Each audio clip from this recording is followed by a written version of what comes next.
प्रभु तेरी वाणी जीवन की रोटी, नैनों की ज्योति अंधेरा मिटाती।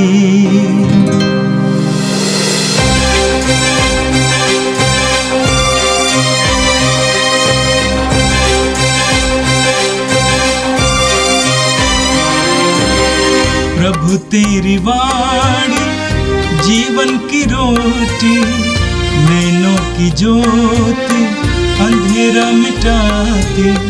प्रभु तेरी वाणी जीवन की रोटी, नैनों की ज्योति अंधेरा मिटाती। वाणी वाणी वाणी वाणी वाणी पवित्र है, शाश्वत है, जीवन का मन्ना है। 29 सितंबर बृहस्पतिवार। पहला पाठ नबी दानियल का ग्रंथ, अध्याय 7, पद संख्या 9 से 10, 13 से 14 तक।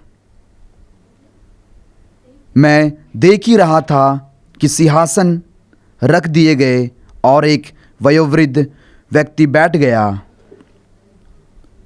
उसके वस्त्र हिम की तरह उज्ज्वल थे और उसके सिर के केस निर्मल ऊन की तरह। उसका सिंहासन ज्वालाओं का समूह था और सिंहासन के पहिए धधकती अग्नि। उसके सामने से आग की धारा बह रही थी। सहस्रों उसकी सेवा कर रहे थे, लाखों उसके सामने खड़े थे।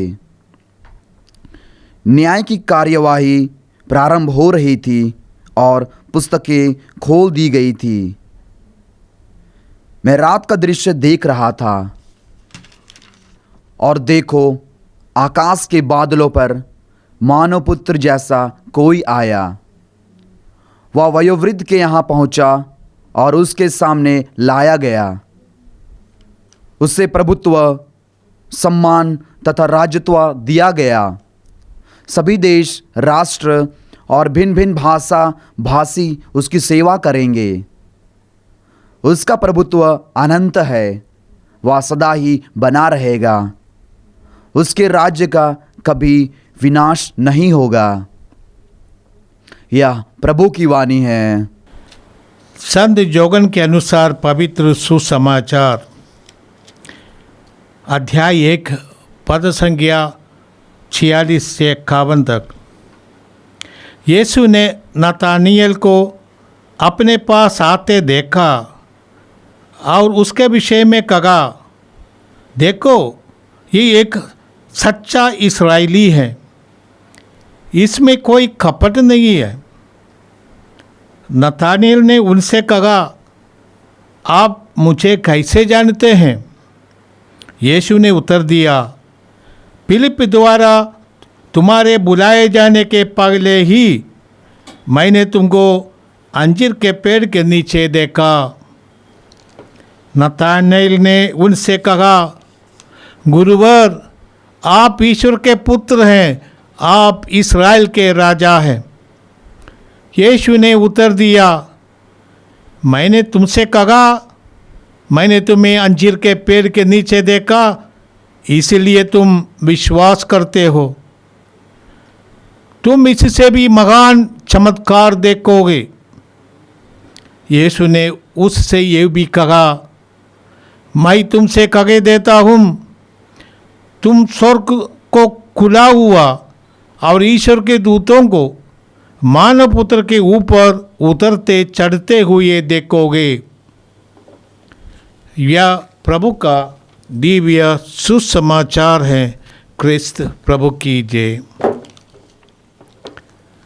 भाई और बहनों, आज कलीसिया एक विशेष त्यौहार मनाती है।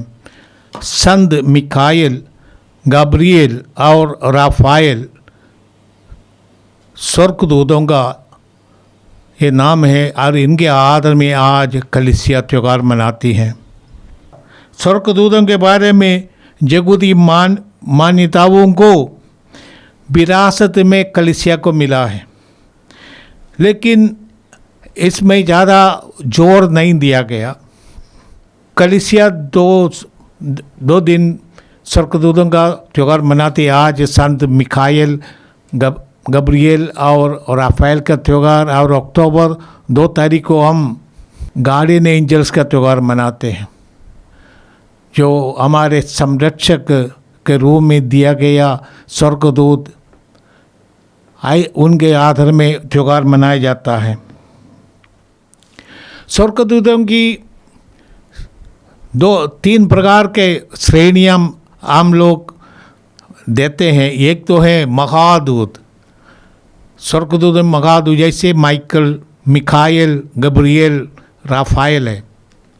दूसरा है हम लोग संरक्षक, अभिभावक स्वर्गदूतों के रूप में, गार्डियन एंजल के रूप में मान्यता देते हैं कि हर एक व्यक्ति के लिए एक गार्डियन एंजल है, हर एक संस्था के लिए एक गार्डियन एंजल है, जो उसके लिए विशेष प्रार्थना करते हैं, सुरक्षा देते हैं, जिसके बारे में अक्टूबर महीने के 2 तारीख को हम लोग ज़्यादा सुनेंगे। और तीसरा है साधारण जो स्वर्गदूत, जैसे हम लोग पढ़ते केरूबीम और सेराफीम, जो ईश्वर की महिमा के लिए उनकी सेवा में लगे हुए हैं। हम लोग कहते सेराफीम और केरूबीम के साथ हम भी अपने स्वर मिलाते हैं। तो ये ऐसे श्रेणियाँ हैं जो आज जो पाठ हम सुनते हैं। और इनमें जो 3 स्वर्गदूतों का त्यौहार हम मनाते हैं, हम पवित्र बाइबल में पढ़ते हैं। इब्रानियों के नाम पौलुस का पत्र माना जाता है। इब्रानियों का नाम पत्र का अध्याय 1 पद संख्या 4 में हम पढ़ते हैं कि यीशु जो पुत्र है, जो उनका स्थान स्वर्गदूतों से ऊंचा है, क्योंकि जो नाम उसे उत्तराधिकार में मिला है वह उनके नाम से कई अधिक श्रेष्ठ है, स्वर्गदूतों से भी महान है। जो यीशु का नाम, वो पुत्र है, ईश्वर के पुत्र मनुष्य बनकर आया, और स्वर्गदूतों से भी ऊपर उनका स्थान है। दूसरा है कोरिन्थियों के नाम पौलुस का पहला पत्र अध्याय 13 पद संख्या 1 में पौलुस लिखते हैं कि हमें स्वर्गदूतों की भाषा भी मालूम है, फिर भी यदि हमें जो भाईचारे का भाव नहीं है, प्रेम नहीं है, तो हम बेकार है। पौलुस कहते हैं स्वर्गदूतों की भाषा जानने से भी अधिक महत्व रहता है हम भाईचारे का ज्ञान रखें और इसके अनुसार आचरण करें, अपने पड़ोसी के अपने समान प्यार करें। ये स्वर्गदूतों की भाषा से भी महत्व रहता है।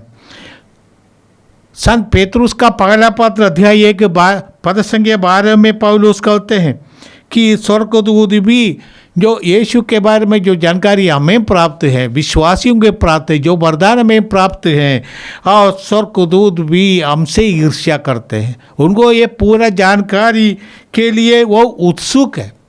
जो विश्वासी एक प्रकार के स्वर्गदूतों से मकान स्थान रखते हैं, नया व्यवस्था के अनुसार, जो यीशु से जुड़े रहते हैं।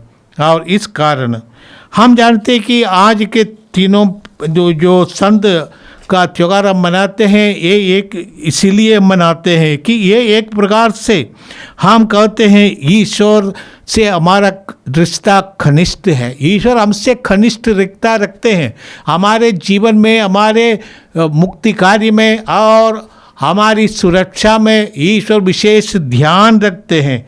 और ईश्वर ने संसार की सृष्टि करके इससे बेकार छोड़ा नहीं, ईश्वर हमारे साथ रहते हैं। और ये जो स्वर्गदूतों के रूप में हम जो मानते हैं, ईश्वर की शक्ति का ये अभिव्यक्ति है। ईश्वर हमारे जीवन से जुड़े रहते हैं। जीवन का हर एक संकट, हर एक परिस्थिति में, हर एक मोड़ में, हर एक पड़ाव में ईश्वर हमारे साथ देते हैं। यही इसलिए हम ये त्यौहार मनाते हैं। और इसलिए हमें चाहिए कि ईश्वर जिन्हें हमारे फायदा के लिए, हमारे उद्धार के लिए, हमारी मदद के लिए भेजते हैं, ऐसे व्यक्तियों को हम समझ ले, पहचान ले और उनके मार्गदर्शन पर चलने की हम कोशिश करें। आज के दुनिया में भी ईश्वर अपने लोगों को, अपने दूतों को हमारे बीच भेजते हैं। इसलिए हमें चाहिए हम ईश्वर की कृपा, ईश्वर का प्रेम, ईश्वर का मार्गदर्शन इन व्यक्तियों में देख के कई लोग अपने जीवन में अनुभव करते हैं कि हमारे जीवन में ऐसा चमत्कार होते हैं।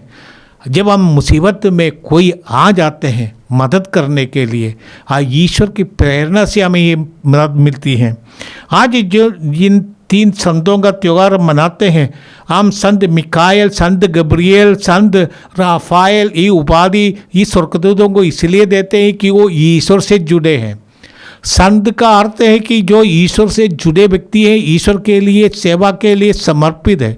इसलिए आदि कलीसिया में विश्वासियों को संत की उपाधि दिया जाता था, और आज कलीसिया विशेष व्यक्तियों को संत की उपाधि देती है, वो कैनोनाइजेशन प्रोसेस के माध्यम से।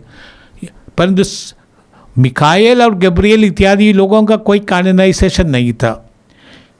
मिकाएल एक प्रतीक है अंधकार की शक्तियों से लड़ने की, ईश्वर का प्रतीक, ईश्वर की शक्ति, अंधकार दुष्टात्माओं शैतान से लड़ने के लिए ईश्वर की जो शक्ति है मिकाएल में प्रकट किया गया है। मिकाएल के बारे में हम पढ़ेंगे, दानियल के ग्रंथ में भी हम पढ़ते हैं तीनों महादूतों के बारे में, और प्रकाशन ग्रंथ जो आज विकल्प के रूप में, विकल्प पाठ के रूप में दिया गया है। और मिकाएल सब कलीसिया के संरक्षक है। दानियल का ग्रंथ अध्याय 12 पद संग 1 में भी मिकाएल को इस्राएल के संरक्षक के रूप में दिखा गया है। पवित्र कलीसिया मिकाएल को अपनी संरक्षक के रूप में मानती है। अंधकार की शक्तियों से लड़ने के लिए मिकाएल का हमें नेतृत्व मिलता है। इसलिए मिकाएल के प्रति विशेष, जैसे शैतान को जो एक्सोर्सिज्म में मिकाएल के लिए विशेष प्रार्थना है, शैतान को निकालने के लिए मिकाएल की मध्यस्थता मांगते हैं। मिकाएल हमें अंधकार की शक्तियों से सुरक्षा देने वाला है, इसलिए उनके प्रति विशेष भक्ति है कलीसिया में।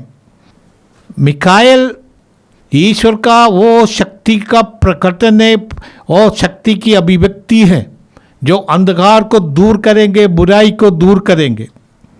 गब्रियल का अर्थ है ईश्वर की शक्ति, यल का अर्थ है ईश्वर, गब्रियल ईश्वर की शक्ति। और हम गब्रियल के बारे में पढ़ते हैं, लूकस के सुसमाचार में हम देखते हैं गब्रियल सकरियास के पास भेजा गया था, गब्रियल माँ मरियम के पास भेजा गया था, स्वप्न में गब्रियल जोसेफ से बातचीत किया था। गब्रियल संदेश वाहक है, हमारे जीवन में सुसमाचार की सेवा में लगे हुए लोगों को गब्रियल का विशेष संरक्षण मिलता है। और जो गब्रियल उन लोगों के लिए मध्यस्थ है, आज सुसमाचार की सेवा करने वाले लोगों के लिए विशेष रूप से उनकी संरक्षण मिलता है, क्योंकि उनका एक काम रखा था संदेश देना, सुसमाचार देना। माँ मरियम को और सकरियास को सुसमाचार गब्रियल ने कर दिया था। और राफाएल का अर्थ है कि राफा मैंने चंगाई, ईश्वर चंगाई देने वाला है। राफाएल के बारे में हम तोबीत के ग्रंथ में पढ़ते हैं। तोबीत का बेटा तोबियास की यात्रा में वो सगजर लगा था और उनको ले गया था यहाँ ये राघुल के घर, और उनकी बेटी सारा से इनकी शादी का प्रबंध करवाया। और ऐसे व्यक्तियों को जो दुष्टात्माओं से परेशान है, उनके लिए संरक्षण के रूप में राफाएल गया था। और राफाएल इलाज करने वालों के लिए भी एक मध्यस्थ संत है। राफाएल ने वो मछली पकड़वा कर तोबियास को दिया था, जिसके तेल से उनके पिता की आंखों में रोशनी वापस आ गया था। तो इसलिए राफाएल को लोग अपने सगजर के रूप में मानते हैं, यात्रा करने वाले लोग।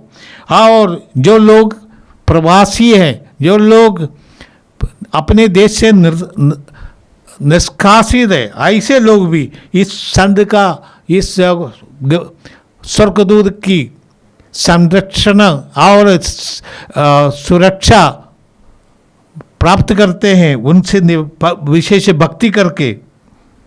राफाएल उन लोगों के लिए विशेष मध्यस्थ है जो इलाज करते हैं, डॉक्टर नर्स लोग। आइए आज इस महान संतों का त्यौहार मनाते वक्त कलीसिया हमारे सामने जो पाठ रखती हैं। पहला पाठ हमने दानियल के ग्रंथ से सुना है।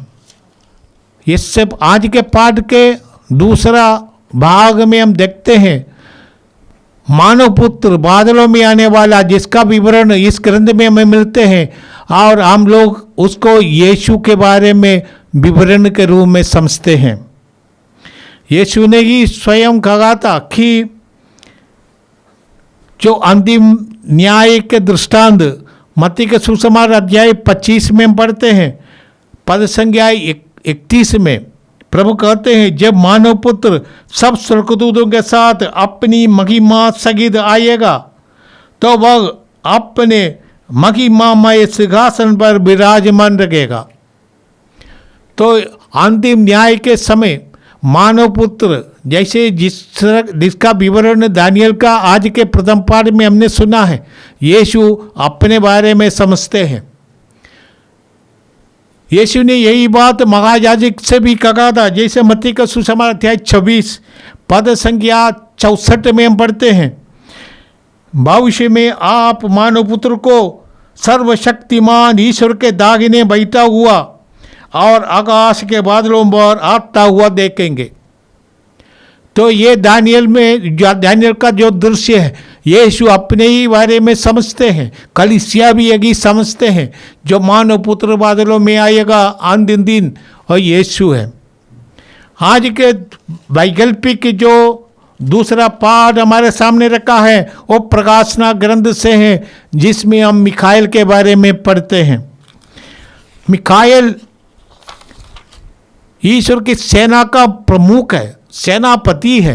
वो अंधकार की शक्तियों थे, पंखेदार सांब जो अंधकार की शक्ति का प्रतीक है, उससे लड़ते हैं और उसको परास्त करते हैं।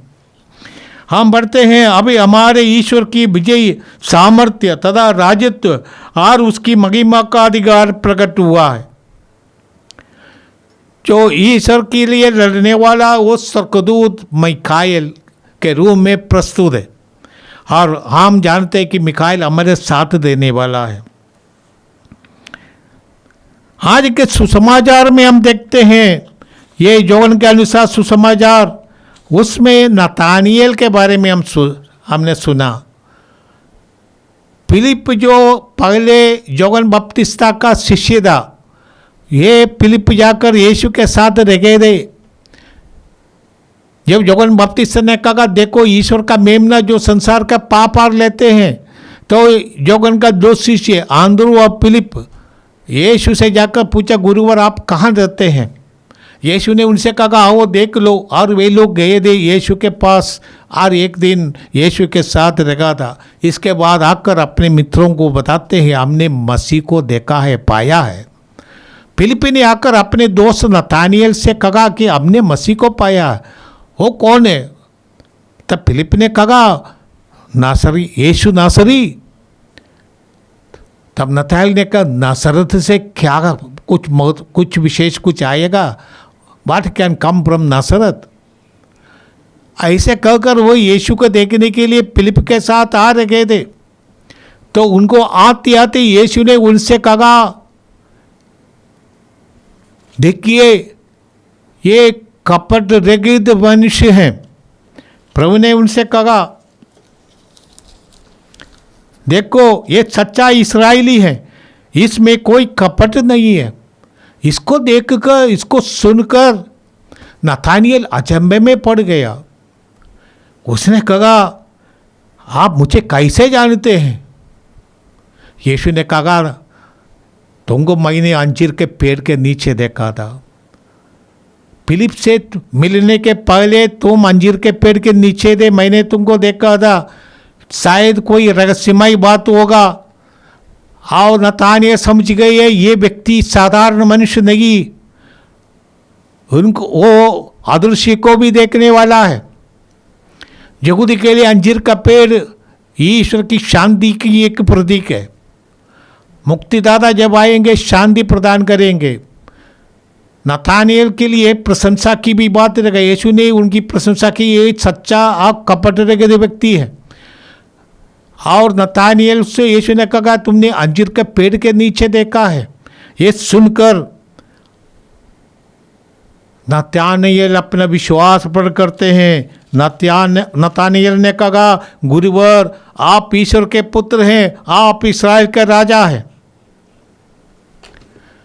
ये विश्वास प्रकटने वाला सबसे पहला व्यक्ति के रूप में दिखाई देता है जौन के सुसमाचार में। यीशु के बारे में जोगन कई, जैसे यीशु को कहा ये संसार के पाप करने वाला है।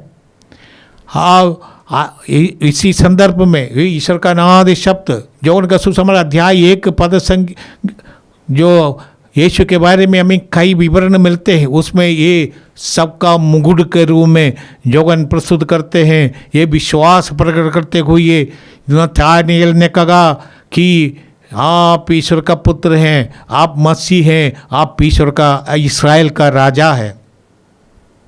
उसको सुनकर यीशु कहते हैं, मैं तुमसे एक आगे देता हूँ, तुम स्वर्ग को खुला हुआ और ईश्वर के दूतों को मानव पुत्र के ऊपर उतरते चढ़ते हुए देखोगे। याकूब ने जो स्वप्न में दृश्य देखा था, बेतेल में याकूब का एक स्वप्न था, उसमें उसने देखा है कि वो पृथ्वी से स्वर्ग तक पहुंचने वाली एक बड़ी सीढ़ी, और सीढ़ी पर स्वर्गदूत चलते उतरते देखा था। वो स्वप्न को यीशु ने अभी अपने बारे में समझाते हैं।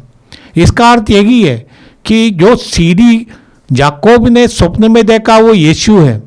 ईश्वर मनुष्य को जोड़ने वाला, ईश्वर के प्रति मनुष्य का प्रेम और मनुष्य के प्रति ईश्वर का प्रेम यीशु में प्रकट है, और यीशु के माध्यम से मनुष्य ईश्वर तक पहुंचते हैं, और ईश्वर यीशु के माध्यम से मनुष्य के जीवन में आ जाते हैं। क्या हम ईमानदार हैं? हमारा व्यवहार, हमारे जीवन लोगों के लिए प्रकट कर सकते हैं असली में विश्वासी हैं, यीशु को मानने वाला है, हम यीशु का भक्त हैं। हम अपने जीवन के द्वारा ये प्रकट कर सकते हैं। हम अपने जीवन के द्वारा ये प्रकट कर सकते हैं कि हम अंधकार की शक्तियों से लड़ने वाला है। जैसे इस संतों का, ये स्वर्गदूतों का त्योहार मनाते हैं, इसका अर्थ यही है कि हम इन संतों का एक प्रकार का मूर्ति रूप बन जाए संसार में रहकर। मिकाएल जो दुष्टों और बुराइयों से लड़ते हैं, अंधकार की शक्तियों से लड़ते हैं, हमें भी इसी तरह अंधकार की शक्तियों को उससे लड़ना है। यदि अंधकार की शक्तियों को लड़ने वाला स्वयं अंधकारमय हो जाता है तो दुनिया को इससे बड़ी बर्बादी नहीं होगी। जैसे प्रभु ने कहा, तुम संसार का नमक हो, यदि नमक अपना नमकीन छोड़ देता है, अपना स्वभाव छोड़ देता है, वो बेकार है। प्रभु में विश्वास करने वाले हर एक विश्वासी के यही जिम्मेदारी होती है। हम गब्रियल के बारे में सुना है, गब्रियल संदेश के सुसमाचार की घोषणा करने वाला है।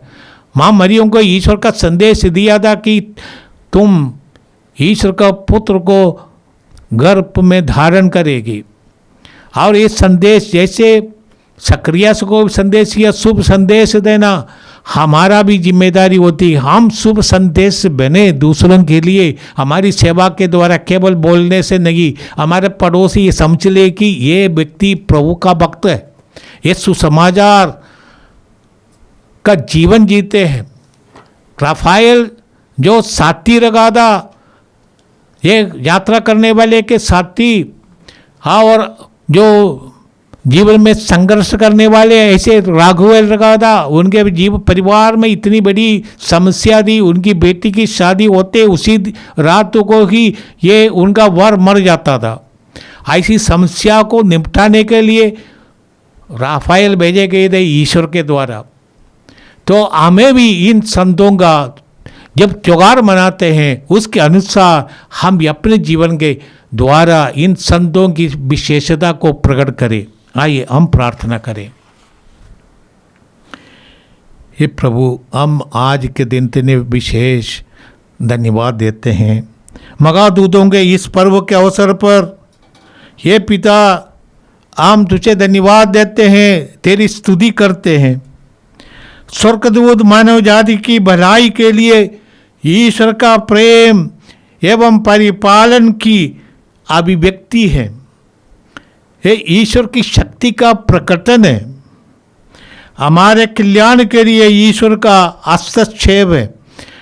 हम देखते हैं ये पिता तू बार बार हमें संभालते हैं। ये पिता हमारे उद्धार की इतिहास में विशेष विशेष परिस्थितियों में, संदर्भों में, पड़ावों में ईश्वर की शक्ति प्रकट हुआ है। ऐसे हमको इन संतों का मिखाइल के नाम में, गब्रियल के नाम और राफाएल का नाम मिला है। हम इनके लिए धन्यवाद देते हैं। संत मिखाइल अंधकार की शक्तियों से लड़ने वाला है और वे हमें सुरक्षा प्रदान करते हैं। और इन शक्तियों से लड़ने के लिए प्रभु हमें भी संत मिखाइल का मदद मिले, उनका सहयोग मिले, उनका आशीष मिले, उनकी शक्ति मिले, वो हमारे साथ रहे। विशेष करके जो शैतान का हरकतों से हमें सुरक्षा दे। संत गब्रियल जो ईश्वर द्वारा भेजे गए थे, प्रभु तुम्हें हमें भी गब्रियल के जैसे जिम्मेदारी दिया है। प्रभु यीशु ने कहा संसार के कोने कोने में जाओ, सुसमाचार की घोषणा करो, गवाही बनो। ये प्रभु तू हमें शक्ति दे कि अपने जीवन के द्वारा हम भी सुसमाचार की सेवा करें, घोषणा करें, हम भी सुसमाचार बन जाए। हे प्रभु आज राफाएल का जीवन, संत राफाएल के त्योहार मनाते हुए हम इस जीवन यात्रा में उनकी मदद मांगते हैं। हमें भी उनका सहयोग चाहिए ताकि हम सही रास्ते से चले, सही कार्य करें और अंधकार की दुष्टात्माओं से हमें सुरक्षा मिले। साथ साथ राफाएल ने तोबियास और सारों को प्रार्थना करना सिखाया, हमें भी प्रार्थना करना सिखाए। ये प्रभु हम अपनी जिम्मेदारी संसार में रहते हुए एक भक्त के रूप में, एक विश्वासी के रूप में हम निभा सके, ये वरदान हम मांगते हैं हमारे प्रभु क्रिस्त के द्वारा। आमीन। प्रभु तेरी वाणी जीवन की रोटी, नैनों की ज्योति अंधेरा मिटाती। वाणी वाणी वाणी